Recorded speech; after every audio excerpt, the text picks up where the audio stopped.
Bueno, como son muchas las personas que me dicen, me encantan tus clases y te agradezco que me hiciste conocer a Saki, a Daniel Kahneman, qué sé yo. Pero no, Borges es un arteriosclerótico, viejo meado, gorilón, conserva. Gracias, no quiero, paso, no me gusta, no entiendo, Borges, no me llega. Yo soy cuerpo, bueno, todas esas cosas que pueden sonar bastante, digamos, a, a estas clásicas jactancias. No, mira, yo no, si no me tomo un café, pero que tiene que ser de la Volturno, que tiene que ser Torrado, que tiene que ser el de Guinea, no puedo arrancar la mañana, que es una confesión, por supuesto, de una limitación y no de una fortaleza, pero que queda muy chic, ¿no? En general, yo no soporto, mi piel es muy sensible a eso. Todas las debilidades, todas las enfermedades son motivos de jactancia siempre. Me operaron, es subir el Everest. Pero, digamos, si uno sabe que cualquier persona que estudió letras, o sin llegar a ese extremo, sabe algo de literatura, sabe que Borges es el mejor escritor en lengua española desde Cervantes. Entonces, existiendo ese consenso, es como que yo le diga a un chef, mira, no, la verdad que el, el cilantro lo puedes meter bien en el horno. Hay que tener la humildad intelectual de decir,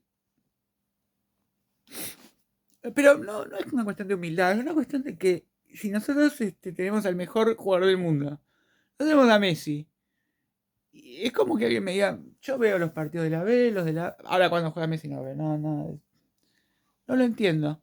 Hace siempre el mismo gol, como el Carzano Mar. No. Entonces, ¿por qué privarse de disfrutar de Borges? Si Borges es gratis.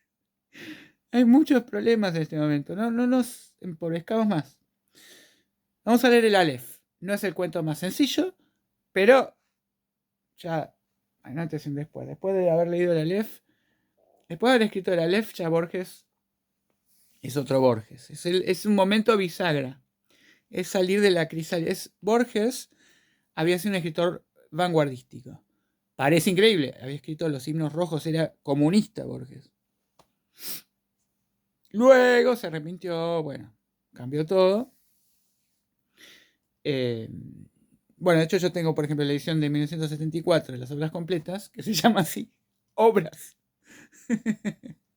completas y no obra completa, que hubiera incluido muchas obras, porque a cada una de las obras que sí quise incluir les corrigió todo, haciendo creer que él siempre había escrito así y nunca había sido otra cosa. Pero él empezó siendo un escritor de vanguardia, con, bueno,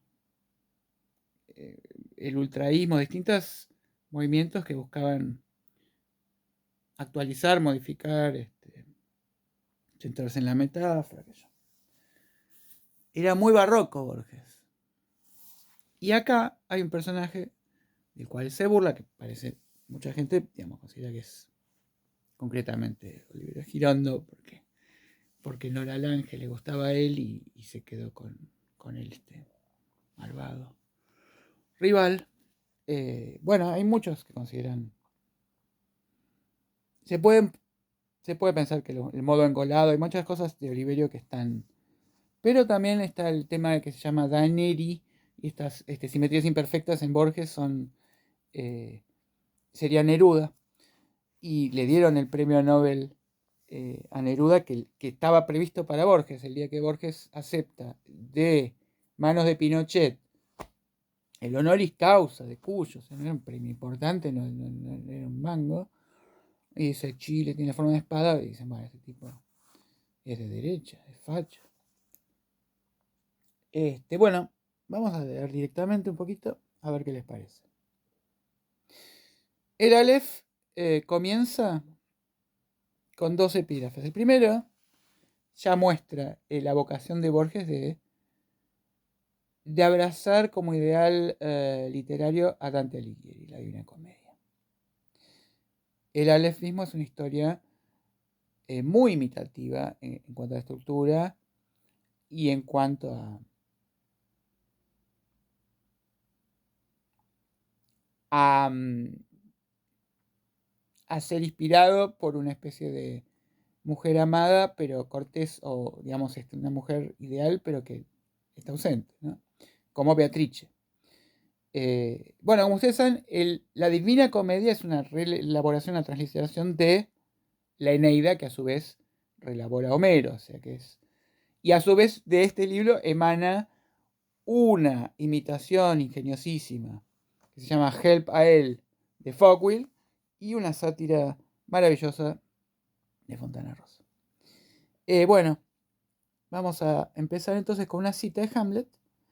Esto, si ustedes leyeran El Aleph engordado de Pablo Cachajian, que es un escritor de vanguardia que se propuso, hizo el numerado del Martín Fierro,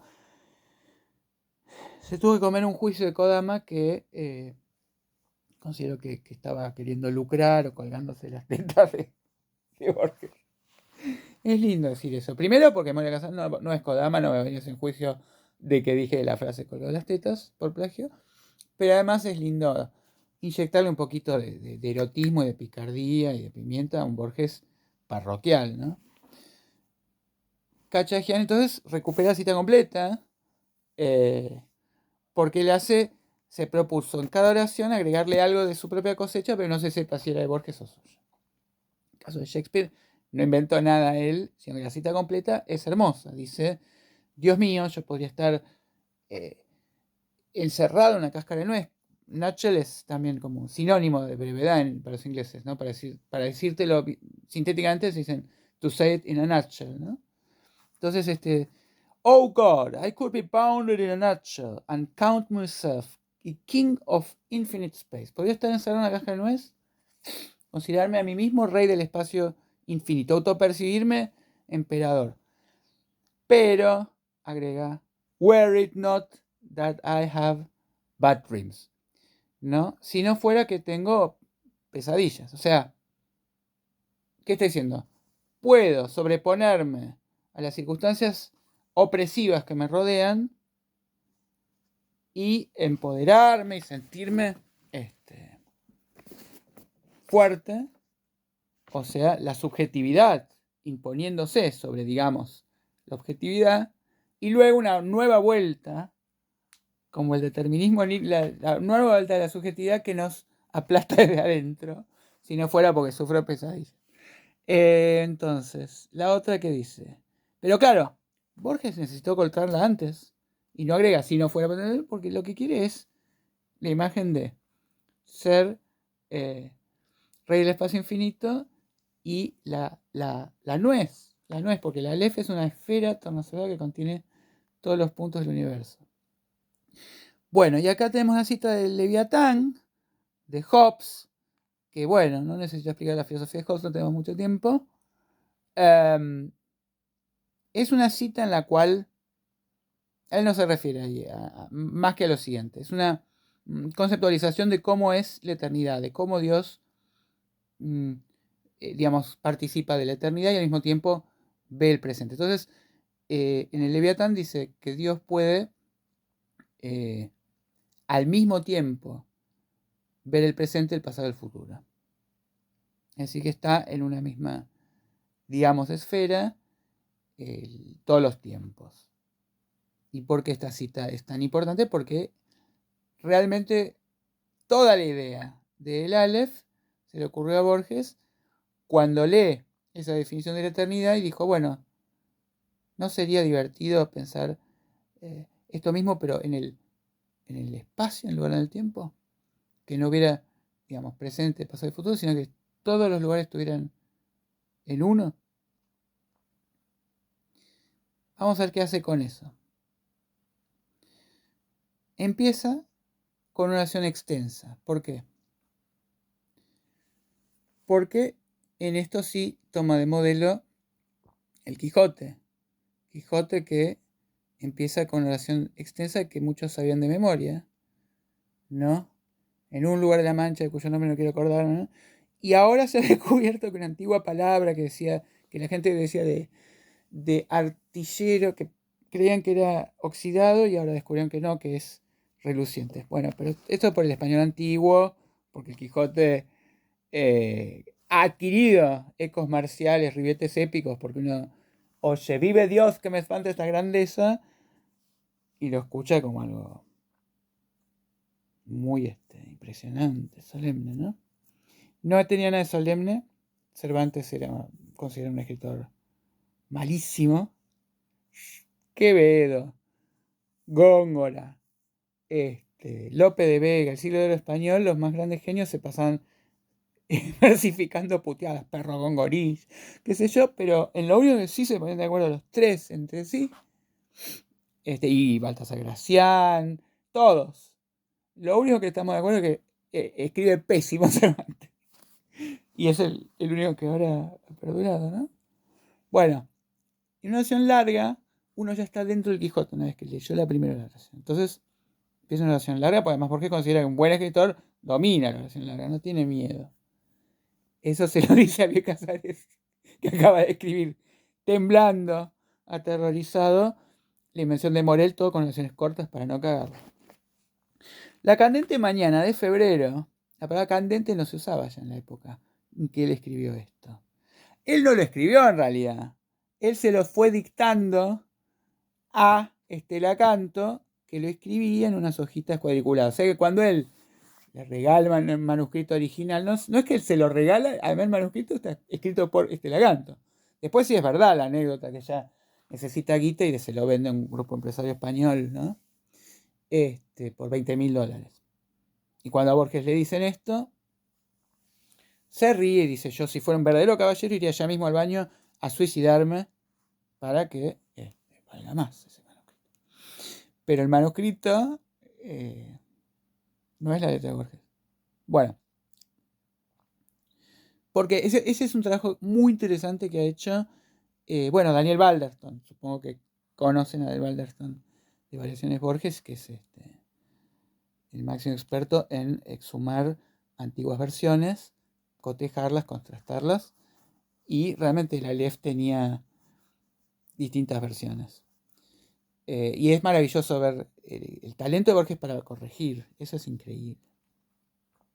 Bueno, y era la parte en la descripción de Visto, el populoso Alba y todo eso, era más breve. Ahí le extendió, queda bárbaro. Cuando uno ve todas las reformas que le hace, correcciones, aprende a corregir. Bueno, lo que yo quise decir ya con la primera palabrita es que candente, ahora decimos, claro, bueno, una palabra vieja que se usaba en la época de Borges. No se usaba en la época de Borges. Antes se usaba. O sea, él usa el arcaísmo como uno de sus recursos para dar ostranemia, para dar extrañamiento, para transmutar, como decía Karl Kraus, al lenguaje, esa puta, en virgen. La candente mañana de febrero en que Beatriz Viterbo murió, después de una imperiosa agonía que no se rebajó un solo instante, ni al sentimentalismo ni al miedo, noté que las carteleras de fierro de la Plaza Constitución habían renovado no sé qué aviso de cigarrillos rubios. El hecho me dolió, pues comprendí que el incesante y vasto universo ya se apartaba de ella y que ese cambio era el primero de una serie infinita. Bueno, hay tantos aciertos en esta oración.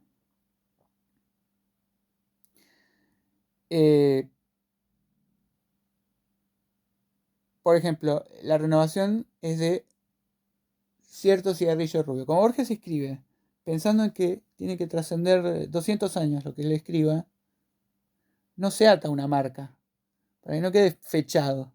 Por más que sí hay muchas marcas acá de la época, por ejemplo, las fotos en blanco y negro, los libros que venían con las hojas sin cortar, pero es mejor que, así como decía Rudolf Arnheim, que el niño es mejor que no tenga, que la muñeca no tenga cara y él se le imagina, así como nunca nos gusta cuando filman la novela, porque nos habíamos imaginado, le habíamos puesto mucho nosotros con nuestra imaginación al personaje, ¿no? Por supuesto, la sensación que está diciendo ha muerto la persona que yo amo, realmente ha sido expresada de muchas otras maneras. Por ejemplo, si ustedes vieron 4 horas en funeral, Stop All the Clocks, detener todos los relojes, que los policías usen guantes negros, que el mensaje es hermosísimo. Oden es el mejor poeta. Y Abelardo Castillo tiene un libro que se llama Los trabajos y las noches. Él era muy noctámbulo. Y bueno, un saludo a Hesíodo, que tiene Los trabajos y los días. Y uno de sus ensayos es sobre el imposible abrazo entre Borges y Gardel. ¿Por qué? ¿Por qué imposible? Bueno, porque Borges odiaba a Gardel. Borges le gustaba el tango milonga, que era más épico. El tango canción yo lo considero una mariconada, una ópera, una cosa completamente que arruinó el género. Me permito dudar de la virilidad de Gardel, se empolvaba la cara, no le gustaba la cara abundosa, y sobre todo, lo que más decía es, tiene la sonrisa del tirano. Se refiere al coronel Colinos, a Perón lo llamaban, si le hacía porque Perón sonreía como Gardel. No casualidad. Perón sonreía como Gardel, ¿por qué motivo? Porque, en realidad, voy a tener que dar una clase de alemán ahora, así que vamos a ser muy breves con el cuento que más me haría demorarme. Pero bueno, Perón tenía las películas de Gardel y ensayaba la sonrisa. Bueno, odio a Gardel porque tiene la sonrisa de Perón, es como decir, odio a la Madre Teresa de Calcuta porque se parece físicamente a mi suegra. ¿Qué culpa tiene? Bueno, ahí dice que esta frase que acabamos de leer, la candente mañana de febrero, equivale a sus ojos se cerraron y el mundo sigue andando. Entonces él sueña con el abrazo. Es como que yo sueño con el abrazo de Miguel Ángel y Leonardo da Vinci, que se odiaban, ¿no? Que Miguel Ángel decía, le falta esculpir. Leonardo decía, está bien, el David está muy bonito, no digo que no, pero no es judío, no, porque no tendría que estar circunciso. No. Además, bueno, mejor que no haya habido un abrazo, porque los dos eran gays. No era un abrazo lo que se iban a... Bueno. Cambiará el universo, pero yo no. Pensé con melancólica vanidad. Esto es un taller literario este cuento. Melancólica vanidad. Bárbaro, ¿no? El tipo de... Nosotros normalmente ponemos el adjetivo después y ya vanidad nos parece adjetivo, no nos parece sustantivo, no le agregamos el matiz. Bueno, alguna vez lo sé, mi vana devoción la había exasperado. Muerta yo podía consagrarme a su memoria, sin esperanza, pero también sin humillación. ¿Por qué? Porque realmente el no, ya lo tenés, es un gran verso, una mentira. No tenemos nunca el no. Estamos aterrados de recibir el no. Con pies de plomo y pisando huevos, evitamos el no. Y queremos que la amada no nos escupa y con eso nos conformamos. Y muerta, más. Es decir, me acuerdo cuando murió Pizarnik, Daniel Link entró al aula festejando que ahora podía escribir como crítico lo que él quisiera, que ya no lo iba a refutar, pero la crítica francesa nos salva de eso. Porque, por ejemplo, Jorge Panesi y Martín Cohen, ¿qué hicieron? Dijeron, la intrusa es claramente una relación homoerótica, por interpositar persona. Porque dijo, yo me hubiera cortado la mano, me habría cortado la mano con la que lo escribía este cuento, de haber sabido que se prestaba semejante interpretación. En una nota al pie ponen, Borges declara que se habría cortado la mano, pero bueno, ¿qué carajo sabe Borges del cuento que él escribió? El mejor jugador de ajedrez no es el que inventó el ajedrez. Bueno. Consideré que el 30 de abril era su cumpleaños, visitar ese día, la casa de la calle Garay, para saludar a su padre y a Carlos Argentino Daneri, su primo hermano, era un acto cortés, irreprochable, tal vez ineludible.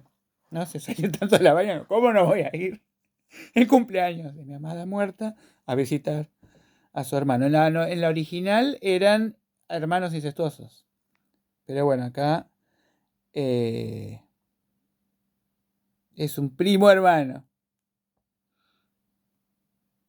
De nuevo aguardaría en el crepúsculo de la abarrotada salita. ¿Cómo le gusta para el crepúsculo? Él descubre que el crepúsculo puede ser de amanecer o atardecer, porque quiere decir claro oscuro. De nuevo estudiaría las circunstancias de sus muchos retratos, Beatriz Viterbo. Beatriz, bueno, es lo que dijimos, Beatrice, y después ha habido críticos que se envíe el verbo, qué sé yo.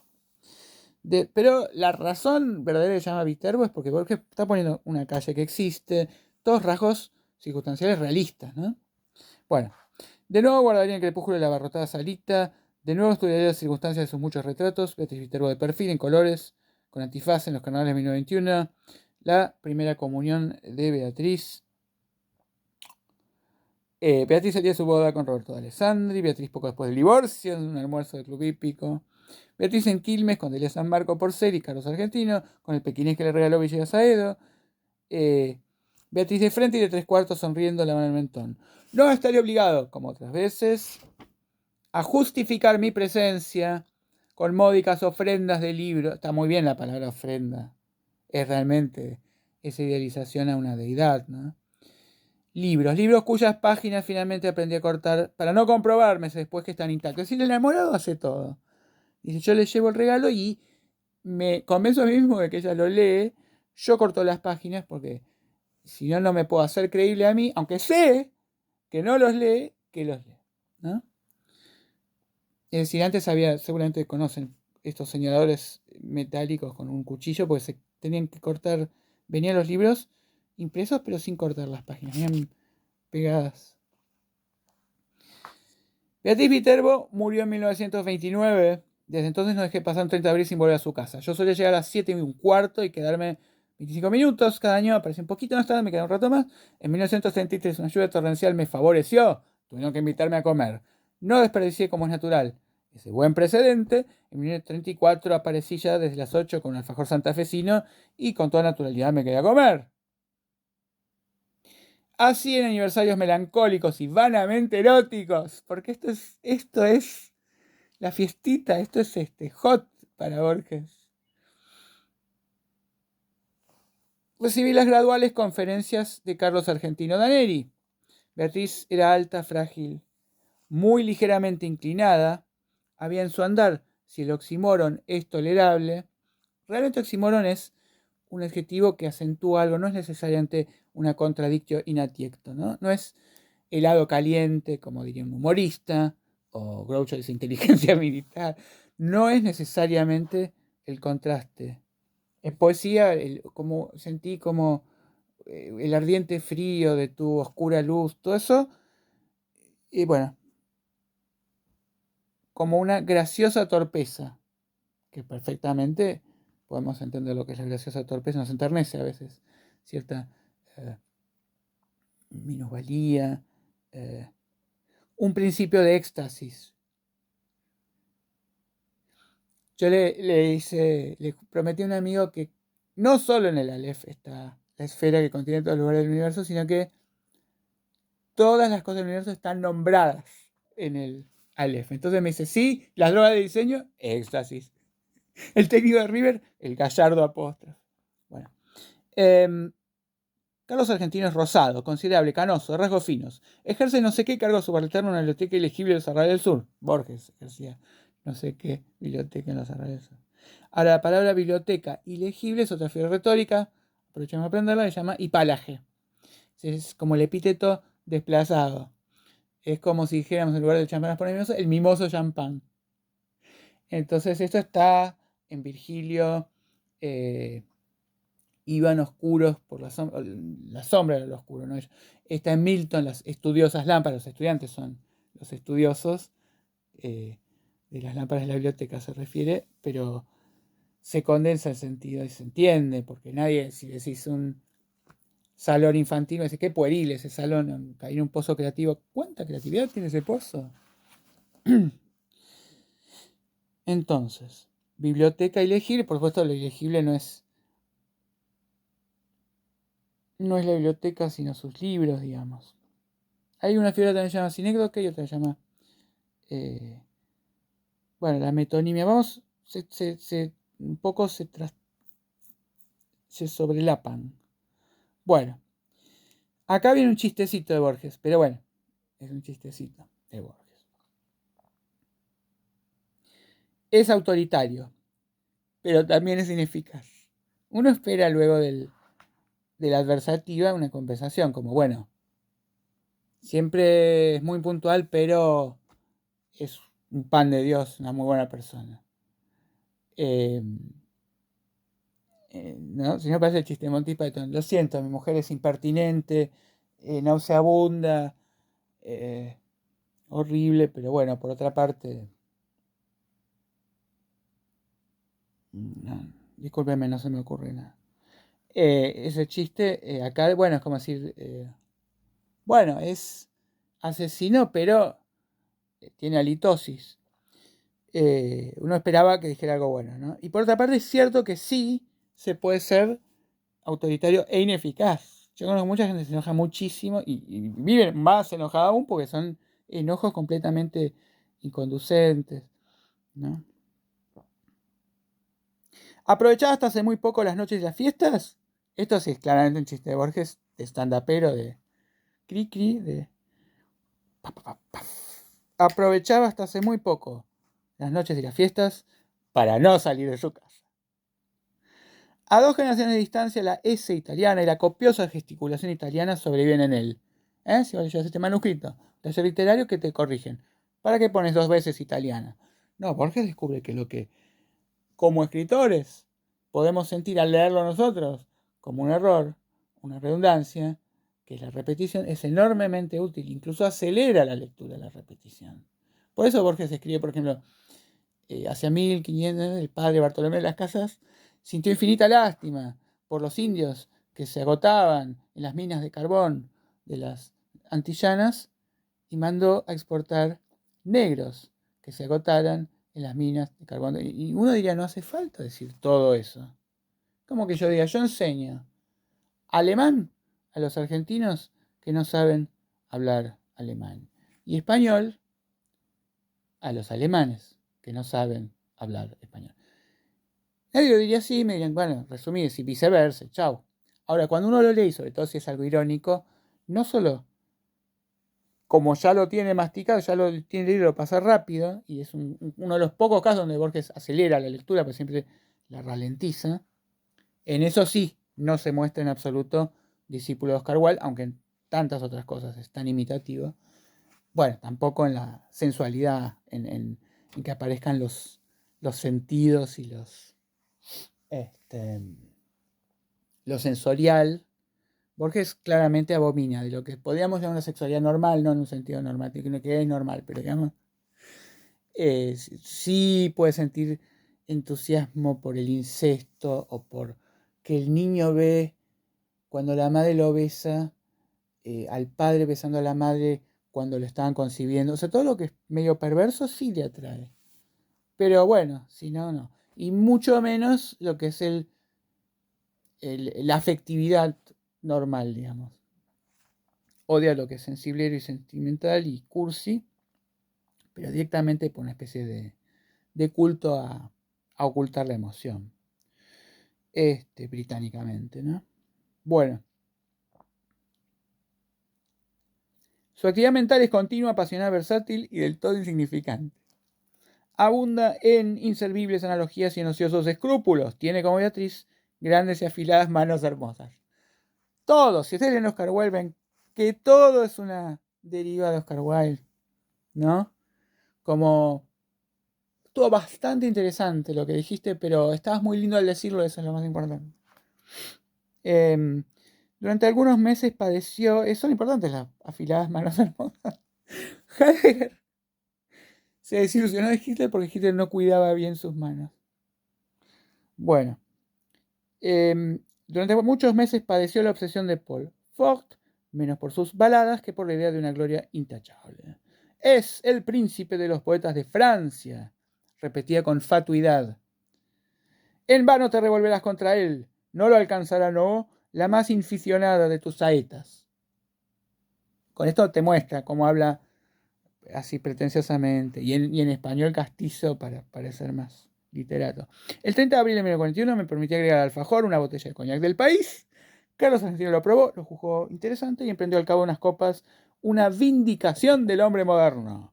Lo evoco, dijo, con una animación algo inexplicable. En su gabinete de estudio, como si dijéramos en la Torre Albarrana de una ciudad provisto de teléfonos, de telégrafos, de fonógrafos, de aparatos de radiotelefonía, cinematógrafos, linternas mágicas, glosarios, horarios, prontuarios, boletines, observó que para un hombre así facultado, el acto de viajar era inútil. Nuestro siglo XX había transformado la fábula de Mahoma y de la montaña. Las montañas ahora convergían sobre el moderno Mahoma. Tan ineptas me parecieron sus ideas, tan pomposa y tan vasta su exposición, que las relacioné inmediatamente con la literatura. Le dije que por qué no las escribía. Previsiblemente respondió que ya lo había hecho. Esos conceptos y otros no menos novedosos figuraban en el canto augural, canto prologal o simplemente canto prólogo de un poema en el que trabajaba hacía muchos años, sin reclame, sin bullanga ensordecedora, siempre apoyado en esos dos báculos que se llama el trabajo y la soledad. No sé acá qué es lo que tengo que aclarar. Sí parece ser una sátira contra el canto general que había escrito en ese momento Neruda, si bien Borges odiaba al primer Neruda como escritor, que había escrito 20 poemas de amor, le parecía kitsch, y luego lo odiaba por comunista, pero ahora escribía buenos poemas. Bueno, el canto general que fue llevado a la música por Mikis Theodorakis, podría ser una burla de eso. Bueno, báculos son como pilares, son como, no sé qué palabras habría que explicar de acá que ustedes no conozcan. Reclame en francés es como publicidad. Creo que conocen todo. Primero abría las compuertas a la imaginación, luego hacía uso de la lima, que es lo que hace Borges, porque improvisa mucho de esto y después se ven todas sus correcciones. El poema se titulaba La Tierra, trataba de hacer una descripción del planeta, en la que no faltaban, por cierto, la pintoresca digresión y el gallardo apóstrofe. Le rogué que me leyera un pasaje, aunque fuera breve. Abrió un cajón del escritorio, sacó un alto legajo de hojas de bloque estampadas con el membrete de la biblioteca Juan Crisóstomo Lafinur, y realmente existía. O sea, para darle realismo, él involucra a sus primos, a figuras conocidas. Y bueno, San Juan Crisóstomo es a su vez el que afirma la vinculación entre muerte y sexualidad, y que por eso la Virgen María tiene que ascender al cielo. Y yo al séptimo cielo en brazos de Morfeo. Pero bueno, San Juan Crisóstomo es el que hace este famoso debate, ¿no? De si la Virgen María lo era luego del parto. Y George Bataille en el erotismo retoma esta idea. Bueno, que también está en el francés, no en la frase Le Petit Mort, que es el orgasmo, ¿no? Bueno, vamos a ver un prodigio, porque Borges para burlarse hace que este escritor versifique, y los poemas son buenísimos, malísimos, ¿no? Son camp. He visto como el griego las urbes de los hombres, los trabajos, los días de varia luz, el hambre. No corrijo los hechos, no falseo los nombres, pero el voyage que narro es todo tema chambre. Estrofa a todas luces interesantes, dictaminó. El primer verso granjea el aplauso del catedrático, el académico del helenista, cuando no de los eruditos a la violeta, sector considerable de la opinión. El segundo pasa de Homero a Hesíodo, todo un implícito homenaje en el frontis del flamante edificio al padre de la poesía didáctica, no sin remozar un procedimiento cuyo abolengo está en la escritura, la enumeración, congerie o conglobación. El tercero, barroquismo, decadentismo, culto depurado y fanático de la forma, consta de dos hemistiquios gemelos, el cuarto francamente bilingüe, me asegura el apoyo incondicional de todo espíritu sensible a los desenfadados envites de la facesia. Nada diré de la rima rara ni de la ilustración que me permite, sin pedantismo, acumular en 4 versos 3 alusiones eruditas que abarcan 30 siglos de apretada literatura. La primera Odisea, la segunda los trabajos y los días, y la tercera a la bagatela inmortal que nos deparan los ocios de la pluma del saboyano.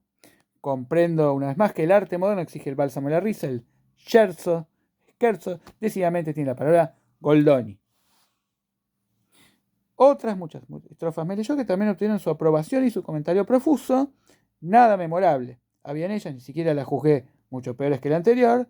En su escritura habían colaborado la aplicación, la resignación y el azar. Las virtudes que Daniel les atribuía eran posteriores. Comprendí que el trabajo del poeta no estaba en la poesía, estaba en la invención de razones para que la poesía fuera admirable. Naturalmente, ese ulterior trabajo modificaba la obra para dar una pieza de Molière donde pasa exactamente eso. Donde tratan de disuadir al enamorado, no, pero mira, que es gorda, cuanto más allá de ella mejor. Todo lo malo lo convirtió en bueno, trajo resemantización. La dicción oral de Daneri era extravagante, su torpeza métrica le vedó, salvo contadas veces, transmitir esa extravagancia al poema. Y acá hay una nota al pie. Recuerdo, sin embargo, estas líneas de una sátira en que fustigó con rigor a los malos poetas. Acueste da el poema belicosa armadura de erudición.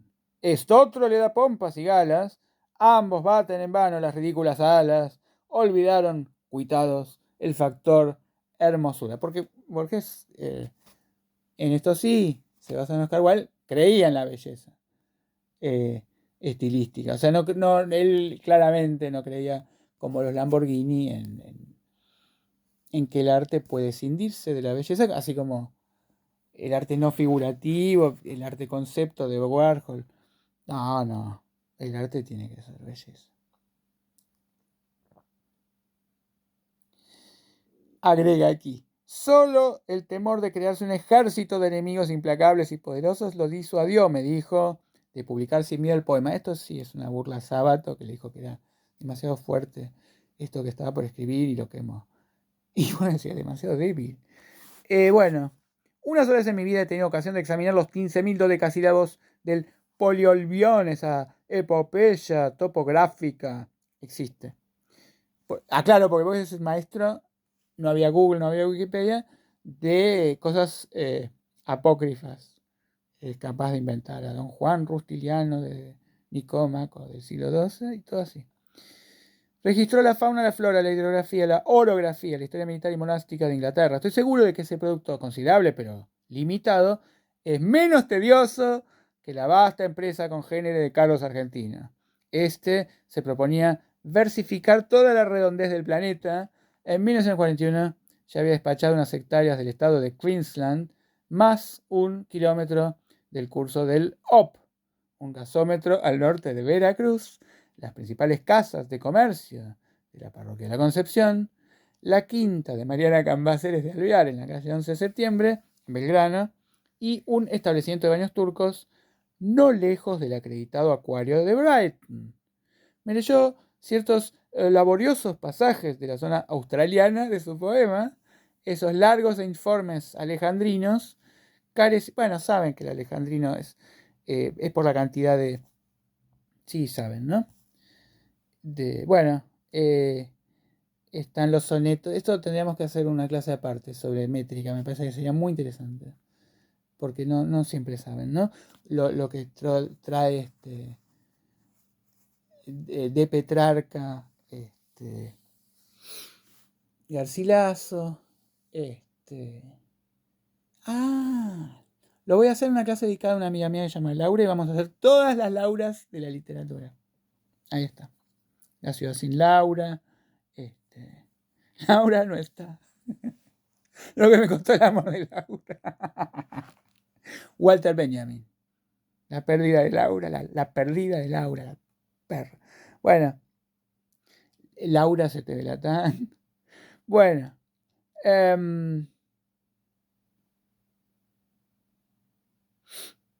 entonces Alejandro, no sé qué es lo que habría que aclarar, qué es lo que no entienden. Vamos a ver entonces este magnífico mal poema, ¿no? La mejor novela mala que escribía Macedonio. Sepan, a banderecha del poste rutinario, viniendo, claro está, desde el noroeste, se aburre una osamenta, color blanquiceleste, que da al corral de ovejas catadura de osario. Dos audacias, gritó con exultación, rescatadas, te oigo mascullar, por el éxito. Lo admito, un el epíteto rutinario que certeramente denuncia en passant, ¿no? Al pasar, el inevitable tedio inherente a las faenas pastoriles y agrícolas. Nunca nadie se había dado cuenta que es aburrido el campo. Tedio que ni las geórgicas ni nuestros ya laureados don Segundo se atrevieron a jamás a denunciar así al rojo vivo. Sí, don Segundo Sombra también le parece una pelotudeza, porque se burla también. Otra, el enérgico prosaísmo se aburre una osamenta, que el melindroso querrá excomulgar con horror, pero que apreciará más que su vida el crítico de gusto viril. Todo el verso, por lo demás, es de muy subidos quilates. El segundo hemistiquio entabla animadísima charla con el lector. Se adelanta su curiosidad, le pone una pregunta en la boca y la satisface al instante. ¿Y qué me dice este hallazgo blanquiceleste? El pintoresco neologismo sugiere el cielo, que es un factor importantísimo del paisaje australiano. El cielo es un factor importantísimo del paisaje australiano. Sí, ¿no? Es bueno, no tengo que explicar ese chiste, ¿verdad? Por otra parte, bueno, si hubiera que en una clase que ustedes pagaron, habría para estirar como chicle muchas cosas que comentar, como por ejemplo, bueno, nuestros colores de la bandera tan originales del cielo son en realidad de la casa Borbón. ¿Quiénes son los propulsores de nuestra independencia? Francia, Inglaterra, que querían comerciar directamente, rarguita. El pintoresco neologismo sugiere el cielo. Bien. Sin esa evocación resultarían demasiado sombrías las tintas del boceto. El lector se vería compelido a cerrar el volumen, herida en lo más íntimo del alma de incurable y negra melancolía, que está la palabra negro en melancolía, ¿no? Que es bilis negra. Hacia la medianoche me despedí. 2 domingos después, Danieli me llamó por teléfono. Entiendo que por primera vez en la vida. Me propuso que nos reuniéramos a las 4 para tomar juntos la leche en el contiguo salón bar que el progresismo de Zunino y de Zungri, estos apellidos con Z, que existen porque consultaba la guía telefónica, no quería poner tomatis, inventar un apellido. Los propietarios de mi casa, recordarás, y son con Z, y la crítica ha señalado que Aleph, que es la primera letra del alfabeto hebreo, acá aparece con Z, y los que cierran el Aleph son, la Z cierra la A, ¿no? Bueno, inauguraron en la esquina una confitería que te importará conocer. Acepté con más resignación y entusiasmo. No fue difícil encontrar mesa. El salón bar, inexorablemente moderno, era apenas un poco menos atroz que mis previsiones. En las mesas vecinas, el excitado público mencionaba las sumas invertidas sin regatear por su niño y por Zungri. Carlos Argentino fingió asombrarse en no sé qué primores de la instalación de la luz, que sin duda ya conocía, y me dijo con cierta severidad: mal de tu grado, habrás de reconocer que este local se parangona con los más encopetados de flores. Porque bueno, esto tiene que ver con... inventaron como una corriente que era Boedo y otra que era Florida, para que haya como peleas entre escuelas literarias como hacen en Francia, también por motivos comerciales. Bueno, y porque decía, yo quiero ser de Boedo, porque me gusta más el suburbio. No, pero ya sos de Flores. Me releyó después 4 o 5 páginas del poema. Las había corregido en un depravado principio de ostentación verbal. Donde antes escribió azulado, ahora abundaba en azulino, azulenco y hasta azulillo. La palabra lechoso no era lo bastante fea para él. Y eso que no conoció el hijo de Mauro Viale. No. En la impetuosa descripción de un lavadero de lanas, prefería lactario, lacticinoso, lactescente, lechal. Denostó con amargura a los críticos, luego más benigno los equiparó a esas personas que no disponen de metales preciosos, ni tampoco de prensas de vapor, laminadores y ácidos sulfúricos para la acuñación de tesoros, pero que pueden indicar a otros el sitio de un tesoro, ¿no? Que es un cliché, no decir que el crítico es un eunuco, con lo refirió André Breton. Sabe todo, pero no puede. Bien. Acto continuo censuró la prologomanía, de la que ya hizo mofa en la tonosa prefación del Quijote, El Príncipe de los Ingenios, que Cervantes empieza Dios te libre de prólogos largos, ¿no? Admitió, sin embargo, que en la portada de la nueva obra convenía el prólogo vistoso, el espaldarazo firmado por el plumífero de Garrel de Fuste. Agregó que pensaba publicar los cantos iniciales de su poema. Comprendí entonces la singular invitación telefónica. El hombre iba a pedirme que prolongara, que yo tenía que prologarlo, ¿no? Este hijo de puta me tiene la cara durez, este mangazo, ahora le voy a tener que hacer el prólogo. Mi temor resultó infundado. Carlos Argentino observó, con admiración rencorosa, que no creía errar el epíteto al calificar de sólido el prestigio logrado en todos los círculos por Álvaro Melián Lafinur, hombre de letras. A lo de Cristófono Lafinur era para recordar que afanaba blogs de la biblioteca. Que si yo me empeñaba prologaría con embelezo el poema. O sea, que quiere que él mueva sus hilos, que ejerza su influencia y su amiguismo. Para evitar el más imperdonable de los fracasos, yo tenía que hacerme portavoz de dos méritos inconcursos: la perfección formal y el rigor científico, porque este dilatado jardín de tropos, de figuras, de galanuras, no tolera un solo detalle que no confirme la severa verdad. Agregó que Beatriz siempre se había distraído con Álvaro, una gran maldad por parte de Carlos Argentino, porque, spoiler alert, él sabe absolutamente, perfectamente, detalladamente, que el protagonista de este cuento, que es Borges, estaba enamorado de Beatriz Viterbo. Eso lo sabemos nosotros, pero ¿cómo lo sabe él? Porque él ve todo en el Aleph. Bueno, es muy malvado que le diga que a Beatriz le gustaba otro rival más, ¿no?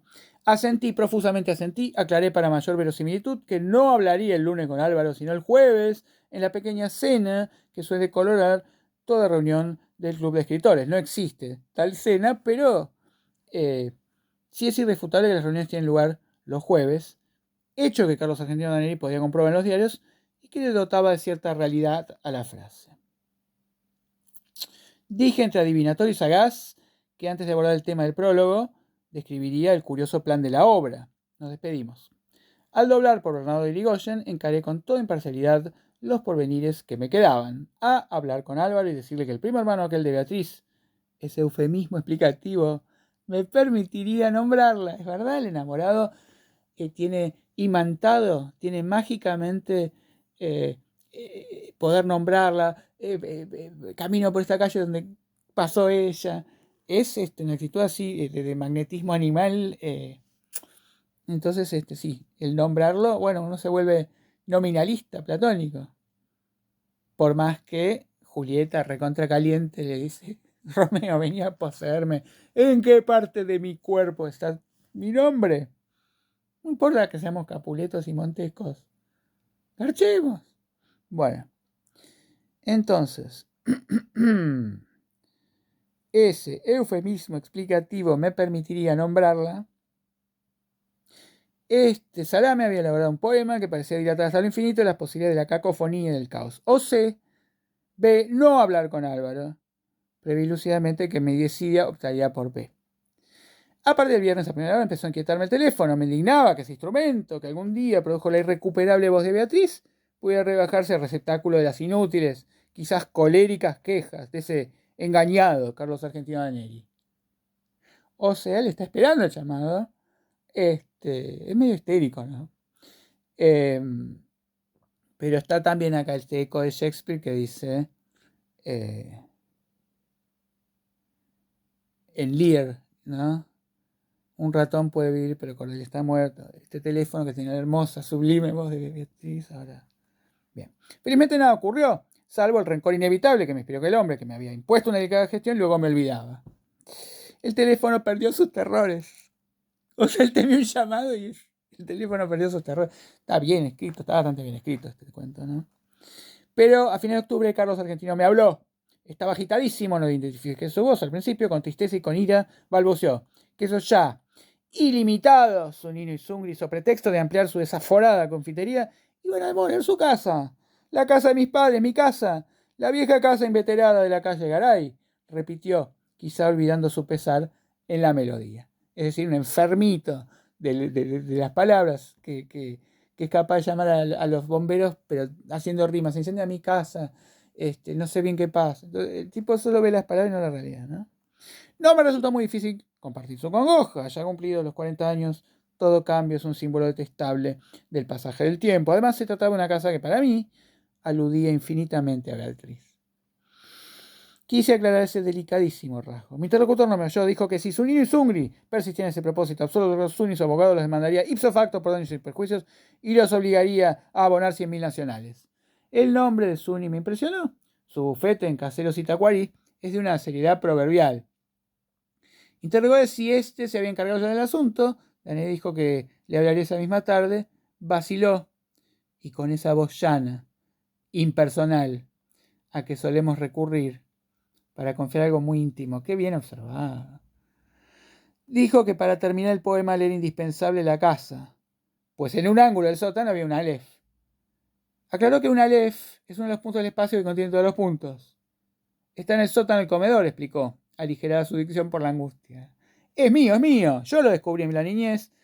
Mis tíos me tenían prohibido el descenso, pero alguien dijo que había un mundo en el sótano. Se refería, lo supe después, a un baúl, pero yo entendí que había un mundo. Bajé secretamente, rodé por la escalera vedada, caí. Al abrir los ojos, vi el Aleph.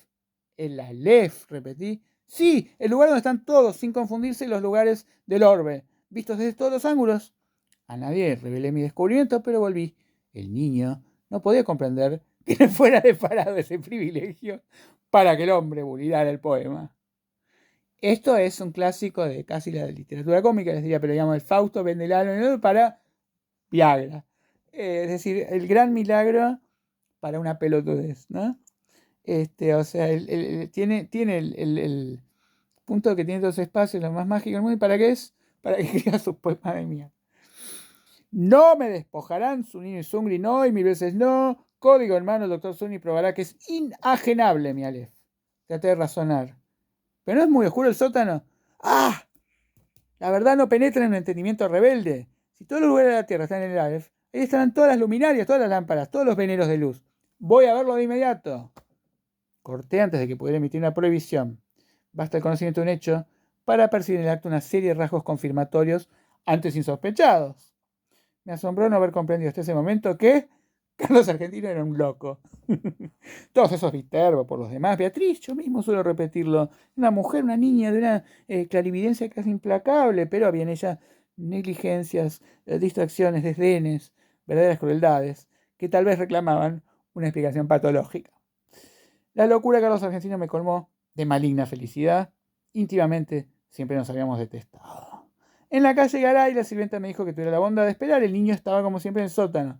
Se le llama niño al que no está casado, o sea que puede tener 40 años. Revelando fotografías. Junto al jarrón sin una flor en el piano inútil, sonreía, más intemporal que anacrónico, el gran retrato de Beatriz, en torpes colores, ¿no? Porque es una innovación esto de la fotocolor que la arruina todo.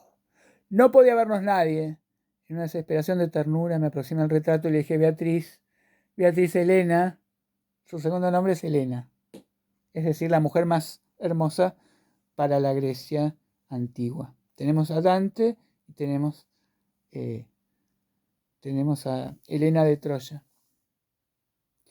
Beatriz Helena Viterbo, Beatriz querida, Beatriz perdida para siempre. Soy yo, soy Borges.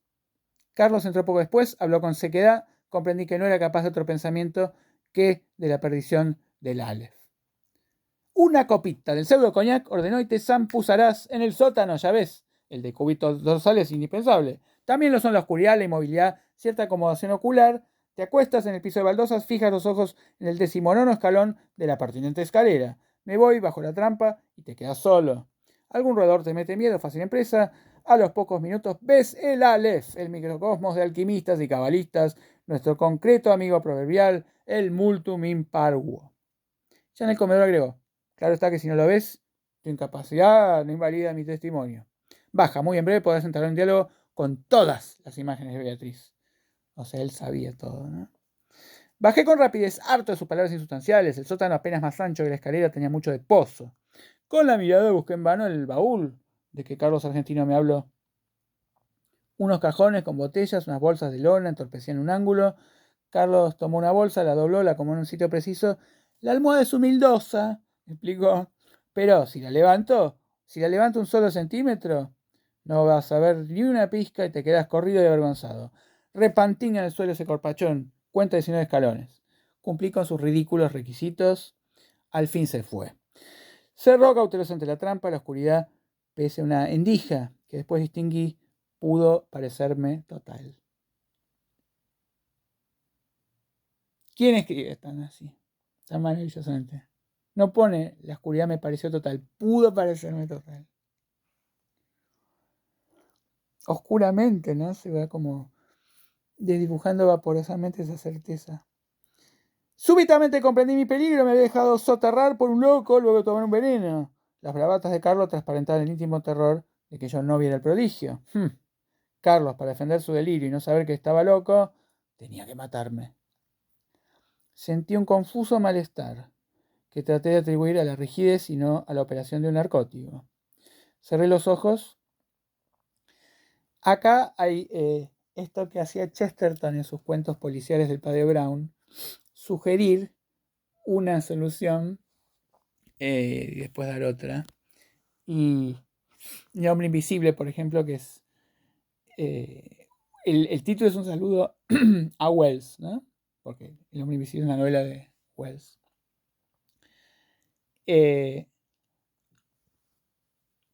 Aparece muerto un inventor de unos robots, unos muñecos automáticos. Entonces se sugiere que los robots lo mataron. Porque no se vio entrar a nadie. El clásico problema del misterio del recinto cerrado, como el misterio del cuarto amarillo de John Rouletabille de Gaston Leroux. O bueno, como la carta robada, digamos. Nadie entró ni salió. ¿Y por qué? Porque en realidad el que lo mata es el cartero, que es una figura invisibilizada, parte de la rutina y del pasaje.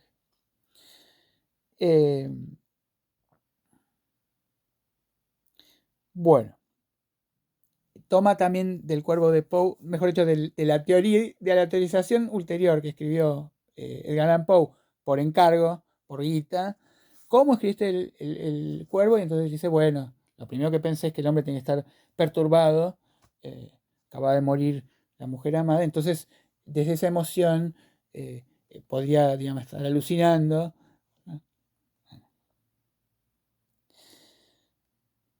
Cerré los ojos, los abrí, entonces vi el Aleph. Arriba ahora el inefable centro de mi relato. Empieza aquí mi desesperación de escritor. Todo el lenguaje es un alfabeto de símbolos cuyo ejercicio presupone un pasado que los interlocutores comparten. ¿Cómo transmitir a los otros el infinito Aleph que mi temerosa memoria apenas abarca? Los místicos en análogo trance prodigan los emblemas para significar la divinidad. Un persa habla de un pájaro que de algún modo es todos los pájaros. Alanus de Insulis, este sí, Alanus de Insulis es un camelo, una macana, un verso, un chamullo, un bolazo del Borges al que nadie podía, del que no se dudaba, porque estas cosas, es erudito en cosas periféricas, debe haber leído Alanus de Insulis, no ha llegado al país su novela. Alanus de Insulis dice que es una esfera cuyo centro está en todas partes y su circunferencia es ninguna. En realidad es una frase de Blaise Pascal. Bueno, Ezequiel, de un ángel de cuatro caras que a un tiempo se dirige al oriente, al occidente, al norte y al sur. No en vano rememoro esas inconcebibles analogías, alguna relación tienen con el Aleph. Quizá los dioses no me negarían el hallazgo de una imagen equivalente, pero este informe quedaría contaminado de literaturas, de falsedad. Por lo demás, el problema central es irresoluble. La enumeración, siquiera parcial, de un conjunto infinito. En este instante gigantesco he visto millones de actos deleitables o atroces. Ninguno me asombró como el hecho de que todos ocuparan el mismo punto, sin superposición y sin transparencia. Lo que vieron mis ojos fue simultáneo, lo que transcribiré es sucesivo, porque el lenguaje lo es. Algo, sin embargo, recogeré. En la parte interior del escalón hacia la derecha vi una pequeña esfera tornasolada de casi intolerable fulgor. Al principio la creí giratoria, luego comprendí que ese movimiento era una ilusión producida por los vertiginosos espectáculos que encerraba. El diámetro de la LED sería de 2 o 3 centímetros, pero el espacio cósmico estaba ahí, sin disminución de tamaño. cada cosa, la luna, el espejo, digamos, eran infinitas cosas, porque yo claramente la veía desde todos los puntos del universo.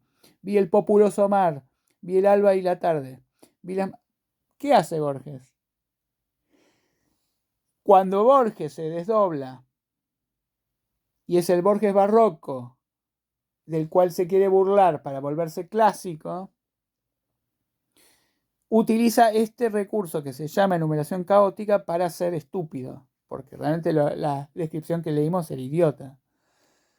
Era una farsa.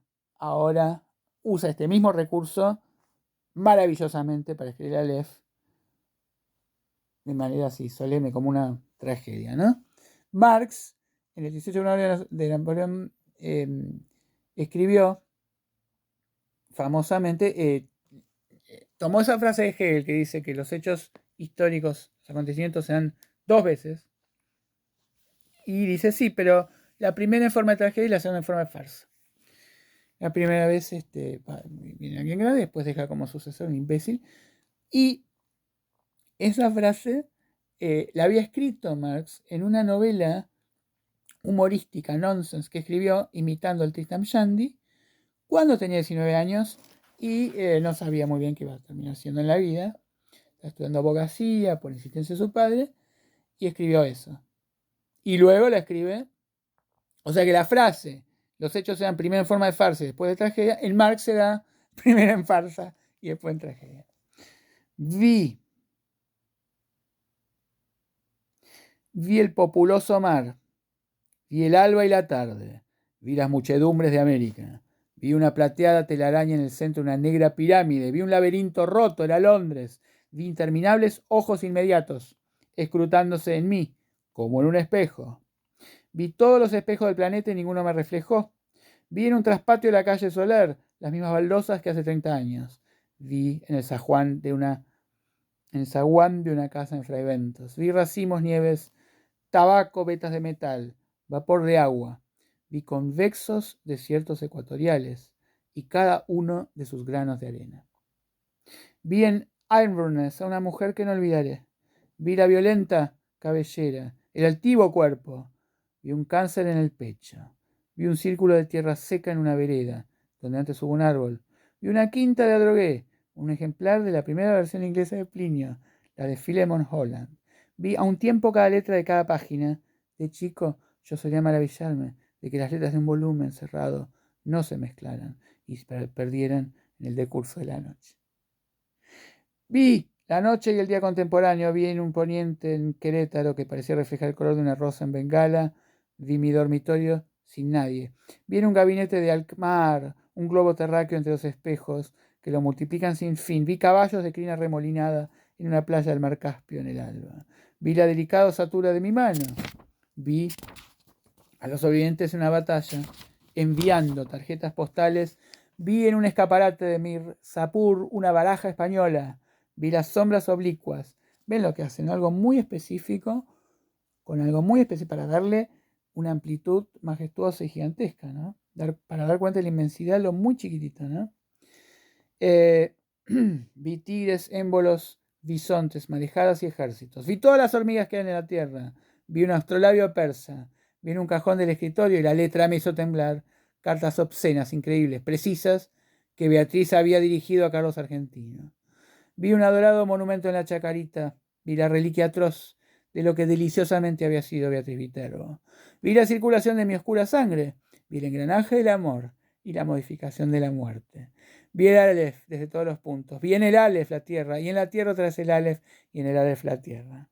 Vi mi cara y mis vísceras, vi tu cara, y sentí vértigo y lloré. Porque mis ojos habían visto ese objeto secreto y conjetural, cuyo nombre usurpan los hombres, pero que ningún hombre ha mirado, el inconcebible universo. Sentí infinita veneración, infinita lástima. Tarumba, habrás quedado de tanto curiosear donde no te llaman, dijo una voz aborrecida y jovial. Aunque te dañes los sesos, no me pagarás en un siglo esta revelación. ¡Qué observatorio formidable, Che Borges! Los zapatos de Carlos Argentino ocupaban el escalón más alto. En la brusca penumbra, acerté a levantarme y a balbucear. Sí, formidable, formidable. Formidable. Indiferencia de su voz, de mi voz, me extrañó. Ansioso, Carlos Argentino insistía. ¿Lo viste todo bien? ¿En colores? En ese instante concebí mi venganza. Benévolo, manifiestamente apiadado, nervioso, evasivo, agradecía a Carlos Argentino Daneri la hospitalidad de su sótano y lo hice aprovechar la demolición de esa casa para alejarse de la perniciosa metrópoli que a nadie, créame, a nadie perdona. Mándate unos días al mar. En Buenos Aires te abruma. Me negué con suave energía a discutir el Aleph. Lo abracé al despedirme y le repetí que el campo y la serenidad son dos grandes médicos. O sea, debes estar loco con tu alucinación. En la calle, en las escaleras de Constitución, en el subterráneo, me parecían familiares todas las caras. Temí que no quedara una sola capaz de sorprenderme. Temí que no me abandonara jamás la impresión de volver. Felizmente, al cabo de unas noches de insomnio, me trabajó otra vez el olvido.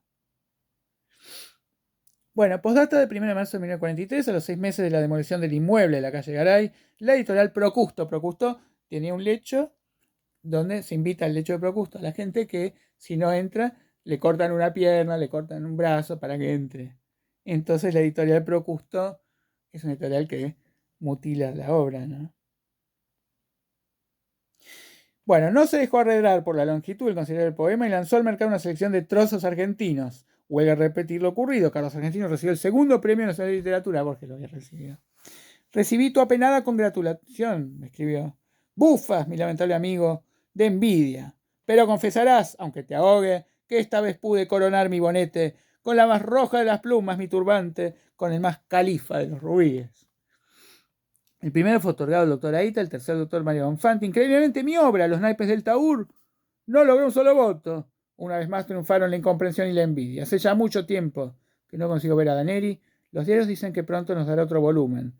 Su afortunada pluma, no entorpecida ya por el Aleph, se ha consagrado a versificar los epítomes del doctor Acevedo Díaz. Dos observaciones quiero agregar, una sobre la naturaleza del Aleph, otra sobre su nombre. Como es sabido, es el de la primera letra del alfabeto de la lengua sagrada. Su aplicación al disco de mi historia no parece casual. Para la Cábala, esa letra significa el En Sof, la ilimitada y pura divinidad. También se dijo que tiene la forma de un hombre que señala el cielo y la tierra para indicar que el mundo inferior es el espejo y es el mapa del superior. Para la Mengenlehre, o sea, el conjunto vacío, en alemán, es el símbolo de los números transfinitos, de Cantor, en el que, matemático, ¿no? En el que todo no es mayor que alguna de las partes, los infinitos de Gödel, ¿no? Yo querría saber, ¿eligió Carlos Argentino ese nombre o lo leyó? Aplicado a otro punto donde convergen todos los puntos, en alguno de los textos innumerables que el Aleph de su casa le reveló. Por increíble que parezca, yo creo que hay, o que hubo, otro Aleph. Yo creo que el Aleph de la calle Garay era un falso Aleph. Doy mis razones. Hacia 1867 el capitán Richard Barton ejerció en el Brasil el cargo de cónsul británico. En julio de 1942 Pedro Enrique Sureña descubrió en una biblioteca de Santos un manuscrito suyo que versaba sobre el espejo que atribuye el Oriente Iskandar Zu al-Arkanain o Alejandro Bicorne de Macedonia. En su cristal se refleja el universo entero. Barton menciona otros artificios congéneres, la séptuple copa de Kai Khosrou, el espejo de Tariq Ben Sayyad, que encontró en una torre, Mil una noches, noche 272, invento de Borges. Sí existió Alejandro Magno, sí existió Richard Barton, traductor de las Mil y una noches, no existió nada de esto. El espejo que Luciano de Samosata pudo examinar en la luna, Historia verdadera 1.26, ese sí existe. La lanza especular que el primer libro del Satyricon de Capella atribuye a Júpiter, existe, chequeado. El espejo universal de Merlín, redondo y hueco y semejante a un mundo de vidrio de Fairy Queen, tercero 2.19, y añade estas curiosas palabras, pero los anteriores, además del defecto de no existir, son meros instrumentos de óptica. Los fieles que concurren a la mezquita de Amr en el Cairo saben muy bien que el universo está en el interior de una de las columnas de piedra que rodean el patio central. Nadie, claro está, puede verlo, pero quienes acercan el oído a la superficie declaran percibir al poco tiempo su atareado rumor. La mezquita data del siglo VII, las columnas proceden de otros templos de religiones anteislámicas, pues como ha escrito Aben Khaldun, son bromas buenísimas. Y Borges sitúa todo lo que es Buenos Aires y La Pampa Y lo argentino siempre en Babilonia, cosas típicas argentinas. Acá dice, en general, las obras en construcción acá, los albañiles son paraguayos. Mira cómo lo dice. En las repúblicas fundadas por nómadas, es indispensable el concurso de forasteros para todo lo que sea albañilería. ¿Existe ese Aleph en lo íntimo de una piedra? Lo he visto cuando vi todas las cosas y lo he olvidado. Nuestra mente es porosa para el olvido. Yo mismo lo estoy falseando y perdiendo bajo la trágica erosión de los años. Yo estoy perdiendo lo que más quiero recordar, los rasgos de mi amada Beatriz. Y termina con la dedicatoria a Estela Canto, que para la crítica, como los cantos de la Divina Comedia están divididos siempre con la palabra estrella, Stella. Bueno, han visto muchas alusiones, ¿no? Pero bueno, es un nombre, es su verdadero nombre, no alude ni a la estrella, ni al canto, o por lo menos realmente era la novia y se llamaba Estela Canto, es una uruguaya que escribe una biografía que se llama Borges a Trasluz. Y ahora sí, damos por concluir esta clase de 1 hora y 10 minutos. Chao.